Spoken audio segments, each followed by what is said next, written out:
The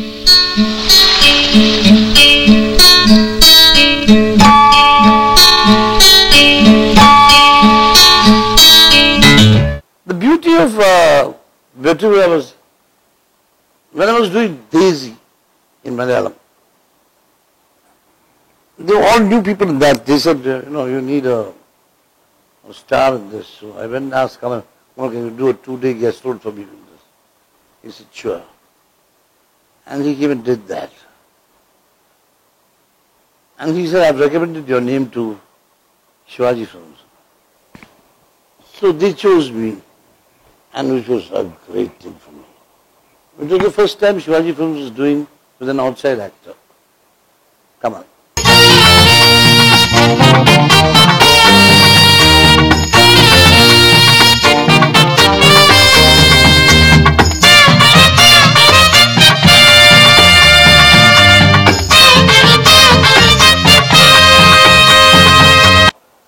The beauty with working with Kamal is that, he will always contribute. So Vettri Vira was celebration.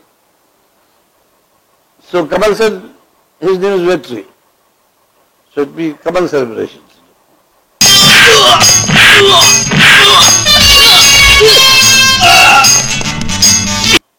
The thing was, the beauty was Ilayaraja and me, we hit it off very well because we already done one picture, he done Meendu Kadukade with me, and he did it free for me. And Margo was fabulous success. I love the song.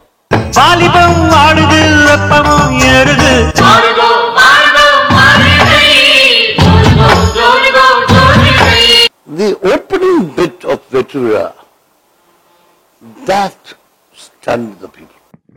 வணக்கம். சில படங்கள் தான் எப்போ பார்த்தாலும் இப்போ எடுத்த படம் மாதிரி தெரியும். அது மாதிரி பார்த்துக்கிட்டிங்கன்னா புரட்சி தலைவர் அவர்களுடைய படம் உலக சுற்றுவாளியன் படத்தை இப்போ பார்த்தீங்கன்னா கூட இப்போ போன மாதம் எடுத்து கம்ப்ளீட் பண்ண மாதிரி தோணும். அது மாதிரி கமல் சார் படங்களில் ஒரு சகலகலா வல்லவன், இந்த வெற்றி விழா, இந்த மாதிரி படங்கள் தான் ரீமேக்கும் பண்ண முடியாது அதை. ஏன்னா அது அப்படியான ஒரு விஷயம். ஏன்னா இப்போ எடுத்த படம் மாதிரி தான் இருக்கும். ஏன் மாப்பிள்ள அண்ணன் அடிச்சிங்க? என்ன ஆளுக்காக அடிக்கிறானுங்க?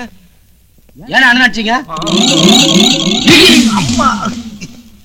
ஏன் அண்ணன் அடிச்சீங்க? இவ வேற அடிக்கிறேன். ஏன் அடிக்கிறீங்க? என்ன விஷயம்? அதாம்மா தெரியல. காதுக்கு பக்கத்துல பேசுறானுங்க, வகுத்துக்கு மேல குத்துறானுங்க. எப்பா என்ன விஷயம் சொல்லிட்டு குத்துங்கடா. யோ மாமா, நீ செஞ்ச காரியத்துக்கு உன்னை சுட்டே கொண்டணும். நீங்க ஒண்ணு கவலைப்படாதீங்க சார். இவ சுட்டா சாக மாட்டா சார். பாம்பு போட்டு காலி பண்ணுங்க. நம்ம தியேட்டர் ஆடியன்ஸ் இந்த என்ஜாய் பண்ணி பார்க்கறது, பாடல்கள் சூப்பராக இருக்கிறது, மாஸ் மூவிஸ் எல்லாம் இப்போ சொல்லிட்டு இருக்கோம்ல, அந்த மாதிரியான ரகத்தை சேர்ந்தது வெற்றி விழா.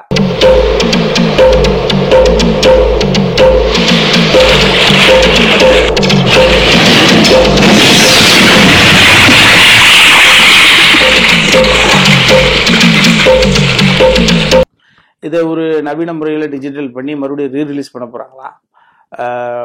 நிச்சயமாக பாருங்கள். அது ஒரு தேட்டரில் போயிட்டு ஜாலியாக இருந்துட்டு வரக்கூடிய அளவில் அதில் ஒரு கமல் சாரு, பிரபு அண்ணன், அமலா அவங்க, குஷ்பு மேடம், அப்புறம் பிக் பீரியடில் இருந்த காலகட்டத்தில்.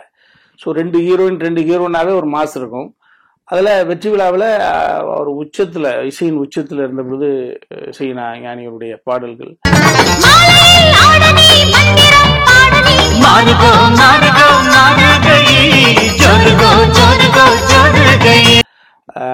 ராஜேஸ்வர் சாருடைய கதை, சிவாஜி பிலிம்ஸு, பிரதாபோத்தன் அவர் அப்பவே ஒரு டெக்னிக்கலாக ஒரு ஃபேண்டசி மேக்கர்னு பேர் வாங்கினவர். ஸோ இது எல்லாம் கலந்து ஒரு மாஸ் மூவி வெற்றி விழா மறுபடியும் ரீரிலீஸ் பண்ண போகிறாங்களாம். பாருங்கள், நல்லாயிருக்கும்.